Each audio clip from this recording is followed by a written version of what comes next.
መጀመሪያ ስሜ ፉአድ ይባላል። ያሁኑ ስሜ ደግሞ ዮሐንስ።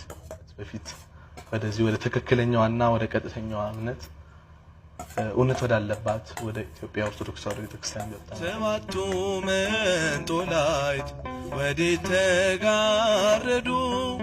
ሰባቱ መብራቶች ወዴት ተሰናዱ? ታናሽ ሙሽራ ነህ የ15 ዓመት ባንቺ ላይ ሲፈጸም እንግዳ ስራት